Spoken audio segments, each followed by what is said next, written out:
Hello, everybody, and welcome to the Geometer's Compass with Scott and Geoff. I'm Geoff Fitzpatrick in Dublin, Ireland, and this is. Scott Onstott in Victoria, Canada. And we are enjoying our first foray into this podcast. And we've got 2 episodes under our belt so far. And in today's podcast, we have chosen to speak about geometry's first form, which is the circle. There's no geometry without the circle. And we have been reflecting on this form, thinking about this shape. We've got a few ideas and thoughts that we feel would be interesting for your consideration. And so, yeah, we're just going to launch into it, and hopefully the conversation is interesting and meaningful. And we certainly are excited about it. We hope you get something from it. How are you feeling today, Scott? I'm pretty good. Yeah. Yeah. I feel rested. And yeah, the circle is really a big topic. It's probably the most perfect of all forms. Yeah. I would say that there's nothing incomplete about it. It's the most full polygon, if you like. How do you feel about the circle in general, Geoff? Well, I think we spoke a little bit before we got on here, and I think we have a kind of an interesting agenda, about the circle. And I'm curious about this sort of paradox which I'm seeing in the circle, in terms of it's a boundary device on one sense, but also it encompasses everything and all, and it's unity. But before we get on to that, I wanted to just ask you, Scott, do you feel it's a fair assertion to claim that the circle is geometry's first form? Does that make sense? Would you call the circle like the first form of them all? I would say it could be the circle. It could also be the point. And the point is kind of a circle with no area, but a point would also be circular in some way, wouldn't it? It would be the kind of null case of the circle. But they're really kind of the same. But a point is 0-dimensional and a circle is really 2-dimensional. So I would probably go with the point being the first expression of consciousness in space. And I think that the circle comes immediately after that, as the Big Bang happens and everything explodes out of the singularity, which would be a point. You would get kind of a shock wave that would be a circle or a hypersphere expanding outward. Does that resonate with you? Yeah, absolutely. And I'm kind of thinking, when I look at the story of geometry, it begins with the circle for me, certainly, and actually it begins when two circles actually interact and we get the vesica piscis or the vesica piscis, whatever terminology you prefer. And then that kind of almond shape then creates the portal, the doorway into manifestation for the infinity of all other geometric shapes, And that's what kind of makes the circle very, very special. It's kind of like foundational, that you need a circle and then you actually need another circle before you get this kind of intersection, before you get this So the portal. circle comes before manifestation, really. Because exactly. when you just have one circle, it's really prior to multiplicity. Yeah. It's still in unity, Yeah. I find that very significant, actually, and that kind of leads us into the sort of the body of our talk today, that it's like when you think about a circle, it's called the monad, I believe relates to one, so you can have this kind of like singularity, this unit, there's like one unit. I have one apple, but then it also relates to the big one, the all, the everything, the unity of existence. There is only one There's only one all, if you like. So the circle has this kind of like dichotomy embedded in it, where it can be quite atomistic, and just relate to like this kind of individual unit. But it also then can encompass all that is in a circle. Yeah. And so then this got me thinking, about the circle. And I was thinking, so the circle has a center point, the point that you were talking about, like the point of origin. And then it only becomes a circle when you have a circumference, however big that circle is. It could be something that fits in the palm of your hand. It could be the disk of the moon, the disk of the sun. It could be, the sphere of the known universe. But the circle is always in relation to its center. It always has that relationship to the point, which I think is interesting. It's defined as an infinity of points equidistant from the center. Yeah. And in that they're all equal. All those points are all peers in the sense that they all have the same relationship with the center. Yeah. Yeah. And there's that paradox at play again, that the circle is like complete, it's whole, it's unity, it's the monad. And then at the same time, it's also an infinity of points equidistant from the center, to echo just what you said there, Yeah. And it's also, there's another aspect that we could add to the mix, which is that the circle is also a symbol of nothing. It's zero. When that's how we represent nothing. It's a placeholder.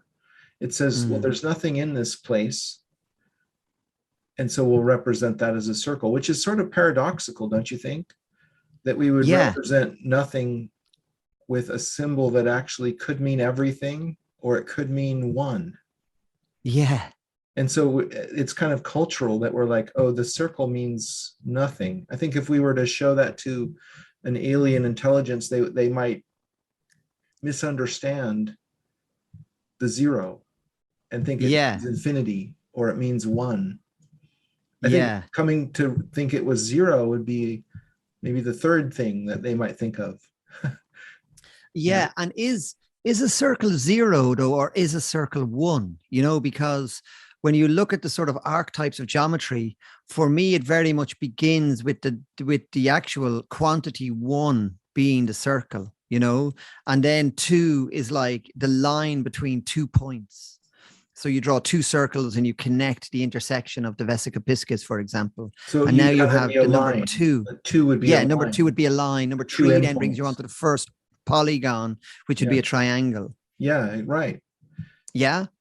So I've made a little numerical system based on shapes. I remember doing this as a teenager, and I think one was a circle, like you said, and then of course a line, and then a triangle, then a square, and a pentagon, and so on. All the way up. And then I made it was after you get past about 6, it's hard to figure out what shape you're drawing. So I remember making like a little shorthand, like just using a few of the diagonals, like to represent 7. It was like 2 diagonals and a cross. And then 8 was a different one. And it was, just kind of a shorthand for these, because very quickly, what's interesting is very quickly, and this is relevant to this discussion, is as the polygons go past 9, they start to look more and more like a circle again, don't they?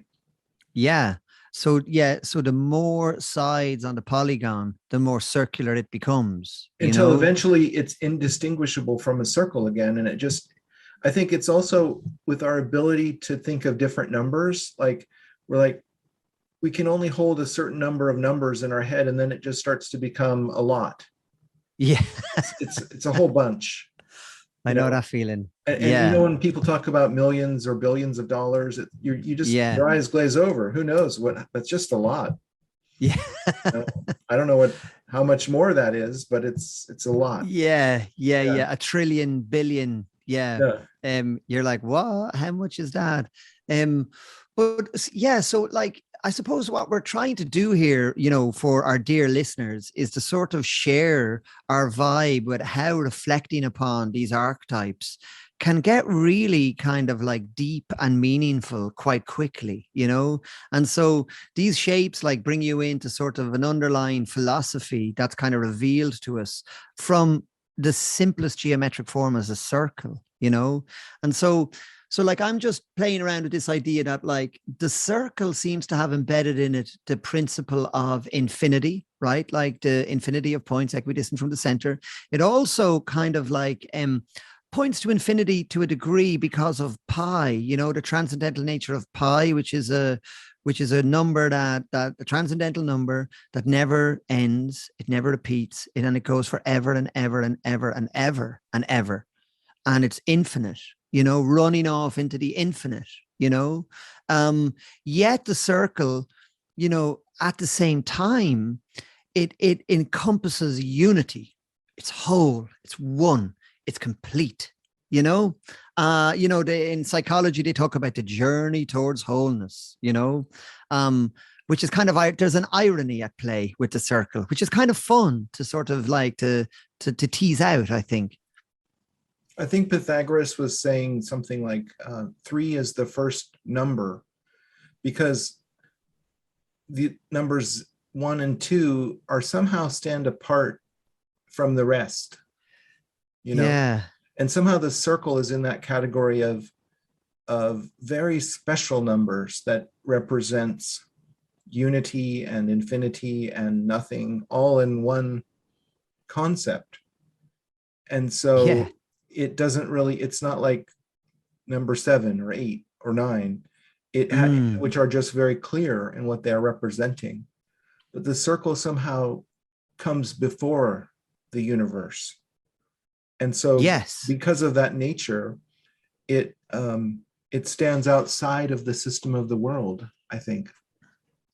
Yeah. So this is where it gets groovy, I think, the circle, because like when you look at the kind of the cosmic dance of creation or whatever, you have a look at this interplay between, there must be some kind of invisible field or some source point, which, I know the Buddhists refer to this as like primordial emptiness, the void out of which all manifestation arises, I would call that the absolute. Yeah, to use your terminology, that would be the absolute.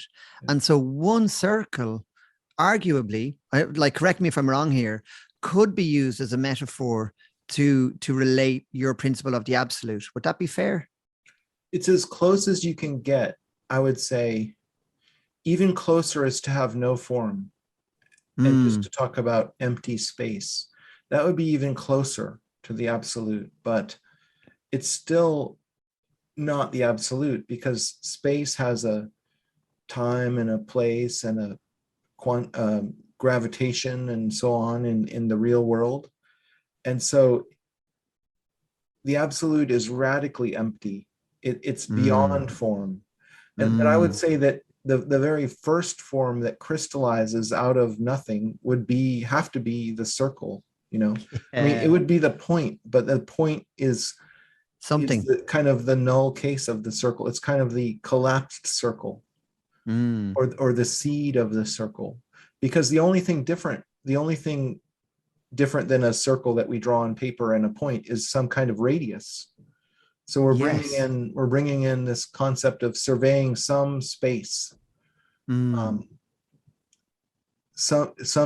then what it is the difference between the entry and then the boundary. So when you have a circle, you're bounding something, you're creating this boundary. And it's interesting that planets take the form of spheres, because it is the form that encloses the most volume with the least surface area.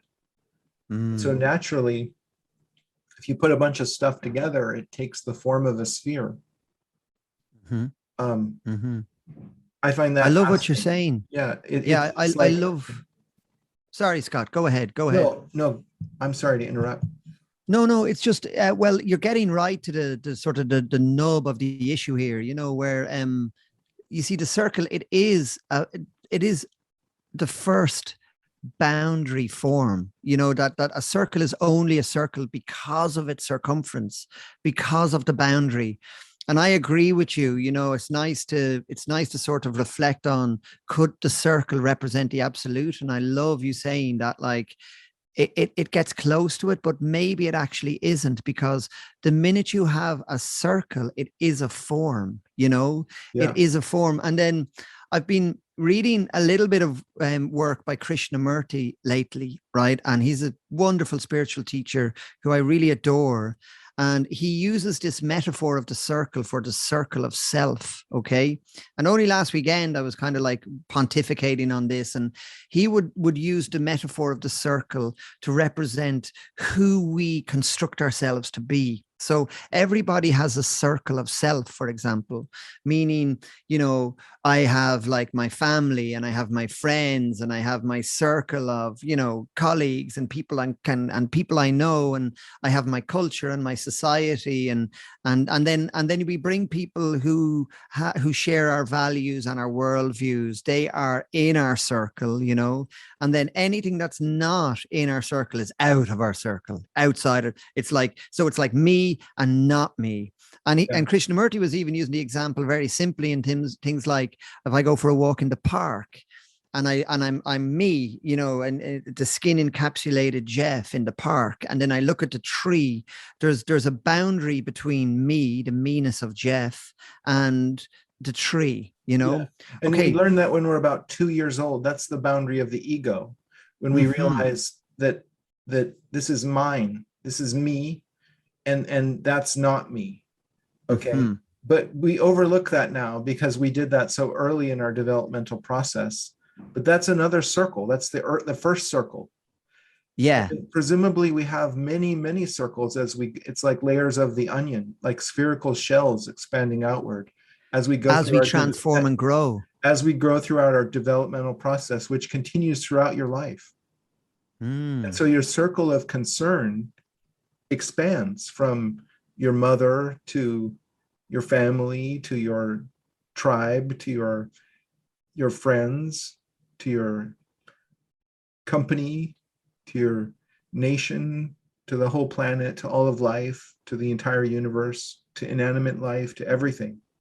It's this expansion. It's like the radius keeps growing as we grow, as we are able to increase. Now, what happens often is we'll come up against a boundary and we'll say, now those people that I don't agree with politically, they're really not me.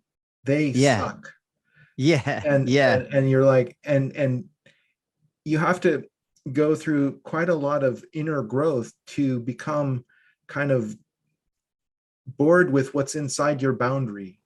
And then you start to seek avenues that go through that membrane outward. And then maybe you come right back because you've done a little journey, and then you want to come back into your what you know and what's comfortable. But eventually what will happen is your circle, you'll break through that boundary, and then you'll discover, wait, there's another more subtle boundary beyond that includes Democrats and Republicans. They're like, let's say, if we're talking American analogy, that we're talking about all Americans now. Okay, that's a much more subtle concept than in a way than Democrats or Republicans, right? It's like all the citizens of the country. And most people are like, who cares about those people? But well, actually, it's another boundary, isn't it? The nation. Yes. Yeah. And if you start to think in those terms, then you start to have more compassion for the people that aren't in your tribe. And you try to figure out ways to move the conversation on because you have something in common, which is that you're inhabiting the same part of the planet together. Yeah. But that's a growth. That's definite, a new boundary, a larger boundary than what was contained within your party. Yeah. Not everyone makes that. You see, not everyone is comfortable to include those bastards in the other party. Yeah. Yeah. And then we can kind of like continually expand our circle of inclusion, or circle of compassion, or whatever you want to call it, to like, you know, like if you're a human being on this planet, no matter where you're from, what you believe, what your values are, you have a whole lot more in common with a fellow human species than you don't have in common. Like you're a particular type of species on a particular type of planet, spinning around the sun in this galaxy. We've got a whole lot in common, and Yeah. the more we can kind of expand these circles of inclusion, the more we grow.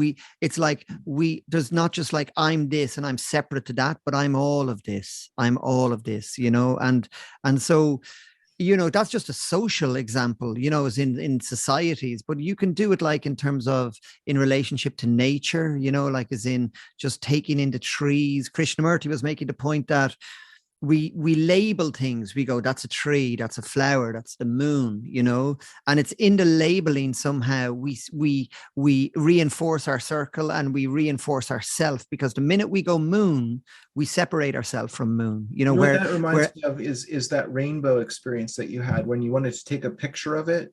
You're having this yeah, ineffable moment of like transcendence and bliss, and then you wanted yeah, to capture it by making a picture. And so in a way, yeah, that's like a label. It's like, oh, I want to just, put this in a box and save it yeah, for later. But yeah, when we do that, we take ourselves out of the moment, and yeah, we put it in the known box. yeah, Because maybe there's yeah, a little bit of uncomfortability that we have. We're not completely comfortable when we're not inside of our boundary. We're like, whoa, I'm having this incredible experience, but I'm a little bit scared yeah, yeah. because I'm Like, not. so Yeah. yeah, when the boundaries begin to dissolve. So look, this is where the circle gets so exciting, right? Like, let's keep going with this analogy. So where we're talking there about like basically expanding concentric circles of growth, and so these concentric circles can essentially keep going on to infinity, if you like, and we can enjoy everything in between on our journey of growth. But then this really cool idea is expressed by Krishnamurti, and it also relates to a quote I really like, right? Where essentially, I think the point that Krishnamurti, if I'm understanding him correctly, was saying was that ultimately we need to dissolve the circumference of our circle. Stop labeling the tree, the moon, the Democrat, the Republican, all that. Just let go. Just let go of all these kind of boundaries that form us. And when you really let go of that, this is where like your mind dissolves, your feelings dissolve, and you totally just drop in to something way, way bigger than who you are. This kind of like, I don't know what you'd call it, like dissolving into the void, or experiencing the absolute, or whatever word you want to use. The way it happens is by the dissolution of the boundary. It's the dissolution of the circle. And then the minute I kind of read this, I kind of just was reminded of this quote. And I've heard this quote before, and I kind of went, oh, that's a cool quote. I like cool quotes. But sometimes when a quote just ignites in your third eye and it explodes, like, this is what happened to me with this, where the quote was that God is a circle whose point is everywhere and whose circumference is nowhere. God is a circle whose point is everywhere and whose circumference is nowhere. Now I know God is a loaded term, so whatever we can call it, the great intelligence, the great spirit. To me, it's a great mystery. I don't know what it is, but the thing is that principle of the boundarylessness of the circle. It's like you almost want to like realize you are bounded within a circle that we construct for ourselves. And then true transcendence, true liberation comes from somehow finding a supportive way to dissolve the boundaries. So there's no longer you and something else. There's just the all, the one, the unity, the Yeah. And primary circle, the what you're primordial saying emptiness. what you're saying reminds me of what I've read physicists talking about, the possibility that the universe could be infinite. Now, we typically think the universe has a shape. It's a sphere, but that really is an artifact of how far we can see. and we call that the visible universe. And we can detect the cosmic microwave background radiation, and it's kind of like a sphere that's, I guess it's 13.7 billion light years away. But in fact, the universe could be infinite, and that might just be as far as we can see. And if the universe is infinite, then there is no center. The center is everywhere, and the circumference is nowhere, as you said. And or another way of thinking of that is every single person is the center. Yeah, yeah, exactly. It's from your point of view that you're the center of the universe. I mean, I guess you could say that in a narcissistic way, but we are all centers, and there is the circumference is literally theoretical, because you can't find that really, that boundary. That boundary is an idea. It's actually as illusory as form is, when in truth it's all emptiness. Yeah. Emptiness and form are the same thing, really.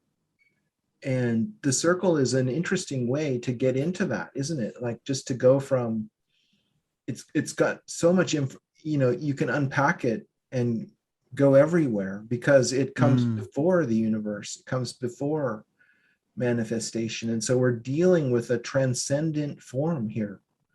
Unlike, say, an equilateral triangle is much more material in a sense. It's much more embodied, concrete. Yeah. And whereas a circle is kind of fuzzy, and we can't really understand it because elusive. It involves pi, and we can't actually ever solve pi. It goes on forever. And I know people are calculating it to like 50 trillion digits was the last I heard, is how far they got. But that's not going to be the end. People are going to still try to go farther. I love that. Yeah. It's the thing, we did our squaring the circle workshop. It's essentially the circle, and it encodes that kind of squaring the circle concept within it, in just the comparison of the radius to the circumference, or the diameter to the circumference. Yeah. I see, I like the idea that these geometric archetypes, are kind of, they're very, very close to sort of the birthplace of form, so for me, I like this idea that there's like this primordial emptiness out of which all manifestation ripples into arising somehow, and geometry is a great kind of like conduit for bringing forms into manifestation, but prior to manifestation, there's this kind of like wacky place, that is kind of hard to comprehend, because if you're thinking about it, it's in a form, it's in your head, it's already in the form world. And so the minute you put something into form, you sort of exclude yourself from the experience of dissolving into the absolute or whatever, And so, but I do feel like our journey of transformation is greatly upgraded by being able to bring ourselves to the edges of our comfort zones, where we begin to allow these boundaries dissolve, in the right setting, by the way, like obviously you need to know your zip code and be able to put on your clothes in the morning and go to the grocery store. And, we'll get back to boundaries in a minute, but I just think for as a useful kind of like journey towards transcendence, towards liberation, which is something I'm, I long for, I long to sort of like freedom from the cosmic dance of this sort of slavery to my cravings and my attachments and my blah, blah, blah, And so to get freedom from that can be hugely liberating, and it comes with massive joy and release and relief. And the circle gives us a kind of roadmap to this place by dissolving the boundaries. When we dissolve those boundaries, we are getting very, very close to tasting something beyond the beyond, And so that's what I really love about one circle. One circle, it gets very, very deep in a way, And then I like the way, you mentioned there, we are saying like, I'm the center of the universe, it's like, well, yeah, you are, but that we should give like a health warning with that, because you can say that term, right? If you have no boundary and your boundary of self is completely dissolved and you're now commensurate with the absolute, but the paradox is once you're commensurate with the absolute, you're not going to be able to speak or have forms or say these concepts, because then they're just like forms, So there's this interplay between dropping into the void and arising back into manifestation, dropping back into the absolute and arising back into manifestation. And the circle somehow takes us there more than any other archetype, And so you could spend 10,000 lifetimes just reflecting on the qualities of a circle, and it would take you so deep into the mystery of reality that you wouldn't really have to go any further than that one shape. Just one final thing as well, Scott. I wanted to say that, just in our rant of like dissolving the boundaries and becoming commensurate with the source and all the rest of it, actually, being a manifested human on planet Earth, it's really important to have boundaries. It's really like boundaries are like part of who we are, and to have well-defined boundaries that you are comfortable with and can carry yourself through the world with is a helpful thing. You know what I mean? Like if you're in a family, it's good to know that it's your family. If you're on a sports team, it's good to know what team you're on, so boundaries are helpful, and they're fruitful and they're useful, it's not all that is, if you like, and so I think a lot of our existence, we're conditioned into really believing that we are our boundaried selves, where actually we're not given as much instruction about how to loosen those boundaries and how to perhaps dissolve some of them,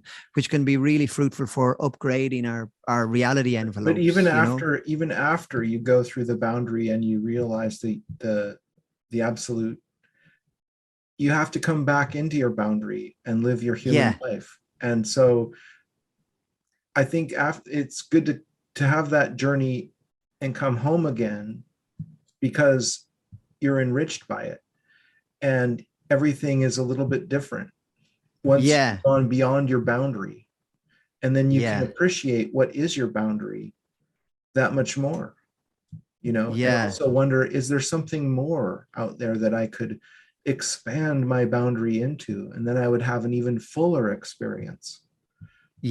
But you still have to work with the constraints of boundaries, otherwise the whole universe sort of becomes uninteresting. It's no longer this complex interrelationship of boundaries, but it's just this sea of nothingness where we have no words. And that may be blissful, but it also is boring. And also not very helpful for getting the laundry done. No. I say that as a joke, but there is a cool book. I think it's by John Kabat-Zinn, maybe, where our Jack Cornfield or one of these Buddhist writers, it's like before enlightenment, the laundry, after enlightenment, the laundry. And it's this concept that, everything is changed, but nothing is changed, or I like it's kind of like, you come back to where you started, and everything is the same, but nothing is the same. This ironic. I've heard that before in terms of before enlightenment, chop wood, carry water. After enlightenment, chop wood, carry water. So same, but different. Putting those, and that's kind of like a reference, I think, to sort of like regrouping, putting the boundaries back around, and then getting on with your day. You know what I mean? So, and that kind of brings us to our timeline, I think, of this podcast. We've come full circle. Good one, Scott. Good one. We're also hilarious. Next week on the next week's comedy show, we'll start with Scott Onsta doing stand-up. No, but we really hope you enjoyed listening to this. We're just sort of like we're finding our way, and it's so much fun, actually, Scott, just having a topic and then being able to just, talk about it. I'm enjoying it. I hope you are, Scott. And I hope you, dear listener, are getting something from it. We're going to keep at it. We're going to keep putting these ideas out there for you to enjoy. So thank you very much. If you've listened this far, we really appreciate it. And we're going to keep doing it. Thank you so much.